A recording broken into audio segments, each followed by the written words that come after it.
चलो ठीक है। तो अब बारी है एडो ऑफ टाइम पढ़ने का। एक्चुअली एडो ऑफ टाइम का पढ़ने का ज़रूरत क्या है, ठीक है, क्या हमें ज़रूरत है एडो ऑफ टाइम पढ़ने का या नहीं। देखो थोड़ा सोचेंगे पहले।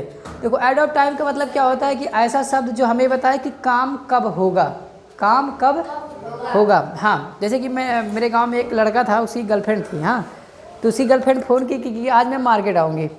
उसकी गर्लफ्रेंड उसको फ़ोन करके बोली कि आज मैं मार्केट आऊँगी। अब वो लड़का बहुत खुश हुआ कि आज मार्केट आएगी, ठीक है, तो घूमेंगे साथ में। लड़का खुश है कि बस इतना बता दियो कि मैं मार्केट आऊँगी। लड़की इतना बोली, ठीक है।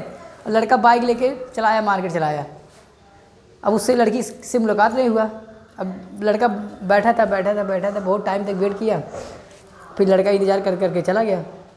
जब वापस अगले दिन फिर से बात हुआ तो दोनों में हो गई लड़ाई, बहुत मारपीट हुआ। हाँ, बहुत मारपीट हुआ, बहुत गाली गलौज हुआ। तो आखिर रीज़न क्या हुआ, लड़का आया, लड़की भी मार्केट आई थी, लेकिन दोनों में आपस में मुलाकात नहीं हुई। आखिर रीज़न क्या था, क्योंकि रीज़न ये था कि लड़का नहीं, रास्ता बेटा दूसरा रास्ता नहीं था। दिक्कत है ये था ना कि लड़की के आने का टाइमिंग और लड़के के आने का टाइमिंग में अंतर था। लड़का मॉर्निंग में आके पहुंच गया था और लड़की आई थी शाम में। तो गधा एक्साइटमेंट में भूल गया कि जैसे लड़की बोली कि आज मैं मार्केट आऊँगी, तो बहुत परेशान हो गया, बस इसी पे फ़ोन काट दिया हो। अभी टाइम तो पूछा नहीं कि कब आएगी, ठीक है। अगर ये पूछ लिया होता कि कब आए, अच्छा कब आएंगी बताइए, सुबह आएंगी, शाम में आएंगी, 10 बजे, 11 बजे, 12 बजे, कब आओगी, तब तो मुलाकात होती बेटा, ठीक है। अभी जैसे आप ही लोग को बता दिया जाए, कभी कभी स्कूल का टाइमिंग, अगर मान लो स्कूल का टाइम बदलना हो, ठीक है, बोल दिया जाए कल से टाइम बदल जाएगा, बस इतना बोले कल से टाइम बदल जाएगा। आप अगले दिन कितने बजे स्कूल आएंगे पता है आपको? नहीं पता। हाँ, कहेंगे सर आपने बोला टाइम बदल गया, तो हम लोग 12 बजे आ रहे हैं अपना खा पी के मौज में है। तो इसीलिए एडो ऑफ टाइम बनाया गया बेटा कि ऐसे शब्द हो जो काम होने के समय बताए। क्या बताएं? काम होने का समय बताएं कि काम आज होगा, कल होगा, परसों होगा, बीते हुए परसों होगा, 3 दिन बाद होगा, 10 दिन, 1 साल, 2 साल बाद होगा। तो काम होने का समय बता सके उन शब्दों को, ठीक है। तो उन्हीं शब्दों को क्या बोलते हैं? एडो ऑफ टाइम बोलते हैं। देखो यहाँ मैं डेफिनेशन लिखा हूँ, देखो it shows all kind of time, ये सभी प्रकार के समय दिखाता है। देखो when the action is done, जब काम होता है, तो काम होने का ये क्या दिखाता है? काम होने का ये क्या बताता है? ध्यान से रखो, समय। तो जितने सारे दुनिया में शब्द ऐसे होते हैं जो काम होने का समय बताए, ठीक है, कि मैं आ जाऊंगा, आई विल कम टूडे, काम कब होगा? आज होगा। तो जो टूडे शब्द ये क्या होगा? एडो ऑफ टाइम होगा। मैं एग्जाम्पल दिखा रहा हूँ, घबराना नहीं। कुछ वर्ड लाइक देखो कि कौन कौन से शब्द होते हैं। देखो तो इसका हिंदी पता होना चाहिए बेटा। सून का हिंदी होता है जल्द ही। क्या होता है? जल्द ही। टुडे का मतलब तो सबको पता है, आज। अब देखो आज होगा तो आज के बाद क्या होगा? सुबह होगा। सुबह को इंग्लिश में क्या बोलते हैं? मॉर्निंग नहीं बोलते हैं, मॉर्निंग बोलते हैं। क्या बोलते हैं? मॉर्निंग। तो कभी भी इसको मॉर्निंग मत बोला करो, it is very bad sound. क्या बोलोगे? मॉर्निंग। उसके बाद क्या आएगा? आफ्टरनून आएगा। क्या आएगा? हाँ, इसको भी नहीं, आफ्टरनून मत बोला करो कि गुड आफ्टरनून सर। ढंग का टीचर का गुड आफ्टरनून सुन के ही मेरा गुड खराब हो गया, गुड आफ्टरनून। तो इसलिए क्या बोला? गुड आफ्टरनून बोला है, गुड आफ्टरनून बोलना है, नून। गुड इवनिंग बोलना है। उसके बाद इवनिंग के बाद क्या, जाहिर सी बात नाइट हो जाएगा। नाइट के बाद क्या होगा? टुमारो होगा, ठीक है, टुमारो। अच्छा, परसों के इंग्लिश में क्या बोलते हैं? परसों के इंग्लिश में बोलते हैं the day after tomorrow, the day after tomorrow. इसका मतलब होता है परसों, ठीक है। जैसे बोलते हैं कल नहीं, परसों, तो परसों की इंग्लिश होता है द डे आफ्टर टुमारो। स्टरडे मतलब बीता हुआ कल। अच्छा, बीते हुए कल में परसों की इंग्लिश क्या होता है? ये होता है द डे बिफोर स्टरडे, ये होता है, ठीक है। अभी बहुत सारे ऐसे शब्द जो आपकी घड़ी में टाइम होता है 1 बजे, 2 बजे, ठीक है, 10 मिनट में, 1 घंटे में, 2 घंटे में, 1 हफ्ते में, 2 हफ्ते में, 1 साल में, 2 साल में, 10 साल में, 20 साल में, 100 साल में, ये सब क्या तुम्हारा एडो ऑफ टाइम है बेटा, ठीक है।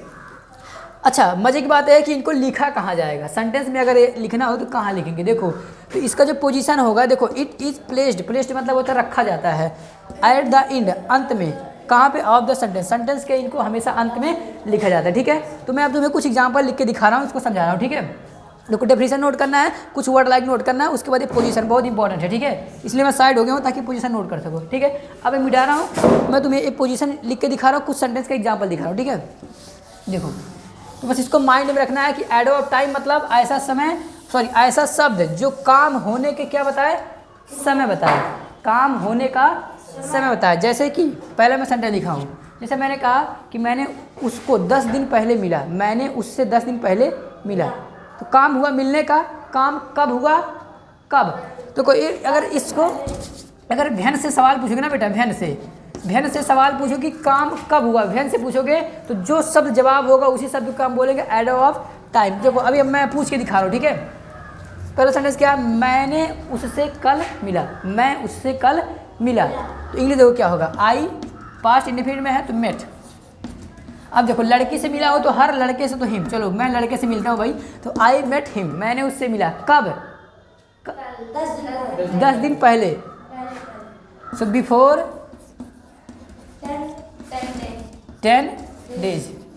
देखो बेटा, तो जो एडो ऑफ टाइम है ये तुम्हारे कौन सा है, बिफोर 10 डेज है, 10 दिन पहले। ये सिर्फ 10 दिन ही नहीं है बेटा, यहाँ पे बिफोर भी है, बिफोर 10 डेज, डे लिखा गया, डेज है, ठीक है।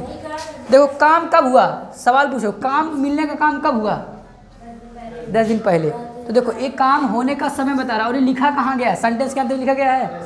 तो इसका पोजीशन भी यही होता है बेटा कि सब्जेक्ट होगा, सब्जेक्ट के बाद वर्ब होगा, वर्ब के बाद ऑब्जेक्ट होगा, ऑब्जेक्ट के बाद जब अंत में लिखना होगा तो अंत में एडवर्ब ऑफ टाइम लिखा जाएगा बेटा, ठीक है। जो एडवर्ब ऑफ टाइम कहाँ लिखा जाता है, वाक्य के अंत में लिखे जाते हैं, ठीक है। तो I met him before 10 days, 10 दिन के पहले मैंने उससे मिला। कोई कह रहा मैं आपको 2 दिन में फ़ोन करूँगा, कितने दिन में फ़ोन करूँगा, 2 दिन में फ़ोन करूँगा। देखो क्या इंग्लिश क्या होगा, आई विल कॉल यू, मैं आपको फ़ोन करूँगा कब, 2 दिन में, सो इन 2 डेज। अब इसलिए पूछा जाए एडवर्ब क्या है, बताओ कौन सा एडवर्ब है, तो पूछो फ़ोन कब होगा, इसी से पूछो, समय लगा के पूछो काम कब होगा, तो कब होगा, 2 दिन में, कब होगा, 2 दिन में होगा, 2 डेज, 2 दिन में होगा। तो तुम्हारा एडवर्ब क्या है बेटा, यहाँ से लेकर, इन से लेकर ये पूरा तुम्हारा क्या है, एडवर्ब ऑफ टाइम है। क्यों, क्योंकि ये काम होने का समय बता रहा है कि फ़ोन कब होगा, 2 दिन में होगा। पसंद आया बेटा, तो इन्हें क्या बोलते हैं, एडवर्ब ऑफ टाइम बोलते हैं। देखो सेंटेंस के अंत में भी मैंने लिखा बेटा, ठीक है, और कब का ये जवाब भी है। एक और एग्जाम्पल, कोई कहता है कि मैं सुबह से यहीं बैठा हूँ, कब से बैठा है, सुबह से ही बैठा हुआ है यहाँ से, ठीक है। तो इसका इंग्लिश क्या होगा, देखो मैं सुबह से यहाँ बैठा हूँ, तो इसका इंग्लिश होगा आई हैव बीन, ये प्रेजेंट परफेक्ट कंटिन्यूअस टेंस में है क्योंकि इसमें समय आ गया। So I have been sitting here, I been sitting here, कब से, सुबह से, सिंस, फिर मॉर्निंग बोला, since morning, I have been sitting here since morning, कब से, सुबह से। तो एडवर्ब ऑफ टाइम कौन सा शब्द है बताओ जरा, दिमाग में आगे सिर्फ मॉर्निंग नहीं, मॉर्निंग नहीं है, सिंस मॉर्निंग, यहाँ से लेके ये दोनों एडवर्ब है तुम्हारे, ठीक है बेटा। तो एडवर्ब ऑफ टाइम समझ पाए आप। एडवर्ब ऑफ टाइम वह शब्द होते हैं जो काम होने का टाइम बताते हैं कि काम कब हो रहा है, ठीक है। जितने सारे शब्द दुनिया में ऐसे हैं जो काम होने के समय बताएंगे उन्हें हम क्या बोलेंगे, एडवर्ब ऑफ टाइम बोलेंगे। उनको लिखा कहाँ जाएगा, वाक्य के अंत में लिखा जाएगा बेटा, ठीक है। तो एडवर्ब ऑफ टाइम सीख लो, नहीं तो हाँ तुम्हारी भी गर्लफ्रेंड बनेगी, कहीं मिलने को बुलाएगी तो अगर टाइम नहीं पूछोगे तो गड़बड़ हो जाएगा, ठीक है, तो मिल नहीं पाओगे। तो इसलिए एडवर्ब ऑफ टाइम सीखना जरूरी है, ठीक है। तो मैंने सारे एग्जाम्पल दिया है, 2-4 एग्जाम्पल नोट कर लो, चलो ठीक है, ओके ठीक है। और एग्जाम्पल मैं दिखा रहा हूँ क्योंकि इतने से काम नहीं चलने वाला है, 1-2 एग्जाम्पल और देख लो। बस एडवर्ब ऑफ टाइम का कॉन्सेप्ट माइंड में रखना है कि सर ऐसे शब्द होते हैं जो हमें बताए कि काम कब हो रहा है, काम कब हो रहा है, ठीक है। कोई कह रहा है कि जल्द ही मैं वहाँ जाऊँगा, कब जाऊँगा, जल्द ही मैं वहाँ जाऊँगा। तो कोई इसका इंग्लिश क्या होगा बेटा, पहले तो ये लिखो कि मैं वहाँ जाऊँगा, तो इसका इंग्लिश होगा आई विल गो, नहीं टू नहीं आएगा यहाँ पे, आई विल गो देयर, मैं वहाँ जाऊँगा। टू के बाद, गो के बाद जब कोई जगह आता है तो टू आता है, ठीक है, लेकिन जगह नहीं होता तो टू नहीं आएगा। सो आई विल गो देयर, मैं वहाँ जाऊँगा कब, जल्द ही, कब जाऊँगा, जल्द ही। तो एडवर्ब ऑफ टाइम जल्द ही का इंग्लिश होता है बेटा सून, क्या होता है, सो आई विल गो देयर सून, मैं जल्द ही वहाँ जाऊँगा।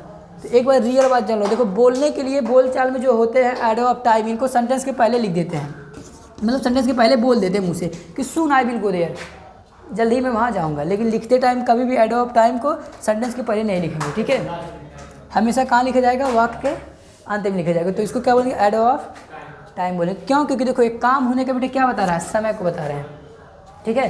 सो आई होप तुम्हें अच्छे से समझ में आएगा कि एडवर्ब ऑफ टाइम होते क्या है।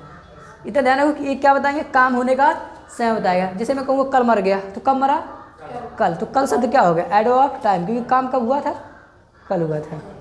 अरे वो तो 10 साल पहले यहाँ से चला गया है, कब गया है? 10 साल पहले।